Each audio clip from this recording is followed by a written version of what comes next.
Hello students, welcome to class 8th NCERT subject science. Our topic third, synthetic fiber and plastics is going on. In this chapter we are going to study about dangerous harmful effect of plastics. Plastics के क्या dangerous effect environment पर, animals पर और हम स्वयं के ऊपर क्या हो सकते हैं, इसके बारे में हम यहाँ पर चेक करते हैं। तो students, we know very well that we can not live without plastic. Our life is not imagine without plastic. We know it very well, but it is true that plastic is a hazardous material. You know it very well. हम अच्छी तरह से जानते हैं कि plastic के बिना नहीं रह सकते. प्लास्टिक के बिना हमारे जो डेली रूटीन के जो वर्क होते हैं वो नहीं हो सकते.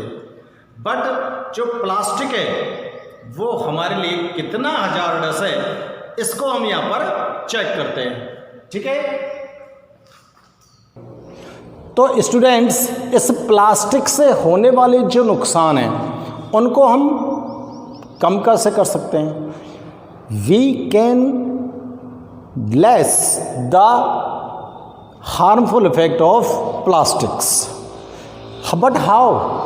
हम इन प्लास्टिक्स के जो हार्मफुल इफेक्ट हैं इनको कैसे कम कर सकते हैं, इस चीज़ के बारे में हमें ज़रूर सोचना चाहिए. क्योंकि प्लास्टिक के बिना हम रह भी तो नहीं सकते, लेकिन इसके इफ़ेक्ट को घटाना चाहिए. तो स्टूडेंट्स, आप लोग यहाँ पर चेक कीजिए कि देखो, प्लास्टिक को आप लोग यूज़ करते हो तो प्लास्टिक्स में बहुत सारे प्लास्टिक्स के टाइप्स ऐसे हैं, जैसे थर्मोप्लास्टिक है. थर्मोप्लास्टिक से जो मेड सब्सटेंस होते हैं उनका मोस्टली हम रिसाइकिल कर सकते हैं. रिसाइकिल मीन्स समझते हैं ना कि आपका अगर कोई कंटेनर है, कोई मटेरियल है, वो ख़राब हो चुका है तो आप उसे दोबारा से रिसाइकिल कर सकते हो, उसका नया मटेरियल हम ऑब्टेन कर सकते हैं. तो देखो, it is better to recycle plastic waste. Plastic waste का रिसाइकिल करना सबसे अच्छा उपाय है. तो प्लास्टिक मटेरियल को हम इधर उधर फेंकें नहीं, प्लास्टिक मटेरियल को हम स्टोर करें. उसमें ये ध्यान रखें, जब भी हम वेस्ट को स्टोर करें, which waste are biodegradable and which are non biodegradable. You classified them separately. Non biodegradable जो वेस्ट मटेरियल होते हैं उनमें प्लास्टिक्स, सिंथेटिक फाइबर्स वगैरह होंगे, उनमें से प्लास्टिक्स को आप अलग से सेपरेट कर लें तो उसे हम रिसाइकिल के लिए यूज़ कर सकते हैं. तो सबसे पहली बात मैंने यहाँ पे नोट की, it is better to recycle plastic waste. Plastic waste को रिसाइकिल कर सकते हैं. दूसरा लिख सकते हैं हम, most of the thermoplastic can be recycled. जितने भी थर्मोप्लास्टिक से मेड आइटम्स होते हैं उन सबको रिसाइकिल कर सकते हैं, जैसे चेयर्स हैं, बकेट्स हैं, मग्स हैं, जग्स हैं और कुछ कंटेनर और हैं, उन सब को हम रिसाइकिल कर सकते हैं. During recycling certain colour agents are added. आप जब रिसाइकिल कर रहे हो किसी भी थर्मोप्लास्टिक को तो उसके अंदर जो चाहो आप कलर उसके अंदर ऐड कर सकते हो. कलर ऐड करके हम ऐसे कंटेनर फॉर्म कर सकते हैं जिनका यूज़ हम अगेन कर रहे हैं. फूड आइटम्स को पैक करने में कर सकते हैं. अगर आप किसी फूड आइटम को पैक करने में उस प्लास्टिक वेस्ट को रिसाइकिल करने वाले हो और उसके अंदर कलर एजेंट आप ऐड कर रहे हो तो वहाँ पर कलर एजेंट आपको लेस अमाउंट में यूज़ करना होगा. ठीक है ना, क्योंकि ये भी सिंथेटिक होते हैं. एज ए रेस्पॉन्सिबल सिटीजन, एक जिम्मेदार नागरिक के नाते हमारी क्या ड्यूटी बनती है इस एनवायरनमेंट के लिए. इस एनवायरनमेंट के लिए एक रेस्पॉन्सिबल सिटीजन, रिमेंबर, एक जिम्मेदार नागरिक को हमेशा याद रखने चाहिए क्या? 4R principal. एक जिम्मेदार नागरिक को प्लास्टिक यूज करते समय 4R प्रिंसिपल को रिमेंबर रखना चाहिए, लर्न रखना चाहिए. और ये 4R प्रिंसिपल क्या होता है स्टूडेंट्स? 4R, फर्स्ट R है रिड्यूस. रिड्यूस मीन्स प्लास्टिक का जो यूज है उसको रिड्यूस करो. As possible as you reduce the usages of plastic. जितना संभव हो सके उतना आप प्लास्टिक के यूज़ को रिड्यूस कीजिए, कम से कम इसका यूज़ कीजिए। प्लास्टिक बैग्स के जगह पर आप कॉटन बैग्स, जूट बैग्स का यूज कर सकते हो। क्लियर है ना। सेकंड आ रहा है रीयूज। इसका रीयूज कीजिए। कोई भी प्लास्टिक कंटेनर है, जैसे बोटल्स वगैरह हैं आपके पास, डिब्बे वगैरह हैं, और या फिर और कोई भी चीज़ है, उनका आप रीयूज कर सकते हैं। अभी बोटल्स के अंदर वाटर आया है, या कोई भी सिंथेटिक जो पेय पदार्थ है जैसे कि पेप्सी वगैरह है, उनकी बोटल्स जो होती हैं उनका आप रीयूज कर सकते हो, उनको इधर उधर फेंकने की बजाय। थर्ड आर कह रहा है रिसाइकिल। उनका रिसाइकिल करिए। रिसाइकिल मीन्स वो अगर वेस्ट में कन्वर्ट हो चुका है, थर्मोप्लास्टिक है और वो प्लास्टिक वेस्ट में कन्वर्ट हो चुका है और अब वो आपके यूज़ नहीं आ रहा है, तो आप उसको कलेक्ट कीजिए। कलेक्ट करके उसको आप किसी भी कचरे वाले को दे दीजिए, वो उसको फैक्ट्री पहुंचाएगा और फैक्ट्री में वो रिसाइकिल होगा। रिसाइकिल होकर दोबारा से उसके न्यू सब्सटेंस फॉर्म हो जाएंगे। और चौथा है रिकवर। रिकवर मीन्स होता है पुनः प्राप्त करिए। पुनः प्राप्त करने का मतलब होता है कि आपने जो प्लास्टिक वेस्ट बनाए, कलेक्ट किया है, उसको आपने सेल कर दिया। सेल करने के बाद वो फैक्ट्रीज के अंदर पहुंच गया। अब आप उस पैसे से दूसरा कंटेनर यूज़ करने के लिए बाई कर सकते हो।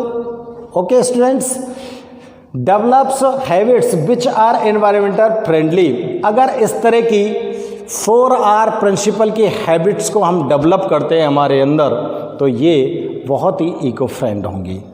इको फ्रेंड मीन्स आपका जो एनवायरनमेंट है वो प्लास्टिक के पॉल्यूशन से बच जाएगा। ठीक है ना।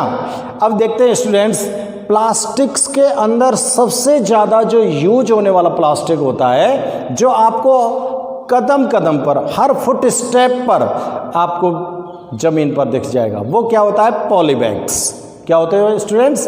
पॉलीबैग्स। ये पॉलीबैग्स हमारे लिए बहुत ही डेंजरस होते हैं। ये डेंजरस किस तरह से होते हैं ये हम यहाँ पर चेक करते हैं। तो फर्स्ट में देखते हैं, देखो पॉलीबैग्स आर डेंजरस। पॉलीबैग्स बहुत ही डेंजरस होते हैं। किस किस लिए डेंजरस हो सकते हैं? When food material is thrown in polybags. जब कोई भी फूड मटेरियल आप इन पॉलीबैग्स के अंदर बाइंड करके फेंकते हो, या आपके जो वेजिटेबल वेस्ट हैं उनको आप इसके अंदर फेंक देते हो, ठीक है ना। These eaten by animals. तो इन पॉलीबैग्स को किसके द्वारा खा लिया जाता है? एनिमल्स के द्वारा। तो फिर क्या होता है? एनिमल्स जब इस पॉलीबैग्स को ईट कर जाते हैं तो ये पॉलीबैग्स उनका जो रेस्पिरेटरी सिस्टम होता है उसको चॉक कर देता है, यानी कि उनका दम घुटने लगता है। रेस्पिरेटरी सिस्टम चॉक हो जाता है और forms a lining in their stomach. और उनके पेट के अंदर भी ये जमा हो जाते हैं। पॉलीबैग्स जो होता है इसका डाइजेशन नहीं होता उनके स्टमक के अंदर, ठीक है ना। तो वो जो जानवर होता है वो बहुत ही तड़फता है और उसकी जान पर बनाती है, और and can be cause of their death. और ये उसकी मृत्यु का कारण भी बन जाती है। तो पॉलीबैग्स, ये जो एनिमल्स घूमते हैं, इनके लिए बहुत ही डेंजरस होती है। ठीक है स्टूडेंट्स, सेकंड पॉलीबैग्स का हम यहाँ पर मिसयूज देखते हैं। The polybags carelessly thrown here and there. Polybags को हम केयरलेसली कहीं भी फेंक देते हैं। Are responsible clogging the drains. कहीं भी इधर उधर फेंक देते हैं, तो जब रेन होती है, रेन वाटर कलेक्ट होता है, तो उसके साथ ये बहकर ड्रेन्स के अंदर पहुंच जाते हैं और ड्रेन्स चौक हो जाती हैं। ड्रेन्स जब चौक हो जाती है तो ड्रेन्स के अंदर जो वेस्ट वाटर होता है, कॉन्टिमिनेटेड वाटर होता है, वो कॉन्टिमिनेटेड वाटर उसके अंदर फ्लो नहीं करता है, तो वो कॉन्टिमिनेटेड वाटर ड्रेन से बाहर निकलकर रोड वगैरह पर फैल जाता है। उसके अंदर डिफरेंट टाइप्स के जर्म्स अलाइव हो जाते हैं। वो जर्म्स डिफरेंट टाइप की डिजीजेस आपके लिए स्प्रेड करते हैं। तो ड्रेन्स को चॉक करने में मेन रेस्पॉन्सिबल होती है पॉलीबैग्स। तो इधर उधर फेंकने के बजाय हमें इन्हें एक सुनिश्चित स्थान पर ही रखना चाहिए। और थर्ड में हम देखते हैं, कई बार आप देखते हो sometimes we are use biscuits and chips वगैरह, ये आप लोग खाते हो। चिप्स बिस्किट्स वगैरह जब हम खाते हैं तो इनके रैपर्स को हमने चिप्स बिस्किट्स को खाया और इधर उधर फेंक दिया। इधर उधर फेंक देते हैं तो जैसे ही आप रोड पर चले हो तो रोड पर फेंक देते हो, किसी पार्क के अंदर है तो पार्क के अंदर फेंक देते हो, वहाँ पर ये बहुत सारे चिप्स वगैरह इसके रैपर्स इकट्ठे हो जाते हैं। और ये रैपर्स जो होते हैं प्लास्टिक मेड होते हैं, इनका डिग्रेडेशन नहीं होता, यानी कि ये नॉन बायोडिग्रेडेबल सब्सटेंस हैं। नॉन बायोडिग्रेडेबल होने के कारण इनका डिकम्पोजिशन नहीं होता बैक्टीरियाज के थ्रू, ये लॉन्ग टर्म तक उस जगह पर बने रहते हैं और उस जो प्लेस है, चाहे वो पार्क है चाहे वो रोड है, उस पार्क की जो ब्यूटीफुलनेस है, सुंदरता है और स्वच्छता है, उसको अफेक्टेड करते हैं ना स्टूडेंट्स। तो हम यहाँ पर नोट कर सकते हैं, sometimes we are very careless and throw the wrappers of chips, biscuits and other edibles on the road, parks, these affected beautifulness and cleanness of atmosphere. तो ये सब के सब हमारे एटमॉस्फेयर की ब्यूटीफुलनेस और क्लीननेस को अफेक्टेड करते हैं। प्लास्टिक्स जो होते हैं वो मैनी वेज में हमारे लिए हार्मफुल इफेक्ट डालते हैं, ठीक है ना। आपको ये एक्सप्लेन किया गया था, प्लास्टिक्स को जब आप बर्न करते हो तो ये लॉन्ग टर्म तक बर्न करता है और इसके अंदर से बहुत ही डर्टी स्मेल निकलती है और स्लोली बर्न करता है। स्लोली बर्न करने से लॉन्ग टर्म तक इसमें से स्मेल आती है, ठीक है ना, स्मोक निकलती है और इससे उस इन्वायरमेंट का टेम्परेचर भी इंक्रीज होता है। तो पॉलीबैग्स को, प्लास्टिक्स को हमें बर्न नहीं करना चाहिए। इसे हमेशा प्लास्टिक्स को से अपने एनवायरनमेंट को, एनिमल्स को और अपने आप को, ओन सेल्फ को सेफ करने के लिए हमें एक रेस्पॉन्सिबल सिटीजन की तरह रिमेंबर रखना चाहिए क्या, 4R प्रिंसिपल। अगर 4R प्रिंसिपल को हम रिमेंबर करते हैं या यूज़ करते हैं तो प्लास्टिक्स की जो प्रॉब्लम्स हैं वो काफ़ी हद तक इसकी सॉल्व हो जाती हैं। तो स्टूडेंट्स, हमको प्लास्टिक्स के बारे में ये बहुत सारी जो नॉलेजेज है ये होनी चाहिए, ये आपको ज़रूर आनी चाहिए और हमको ये सारी चीज़ें यूज भी करनी चाहिए। Okay students,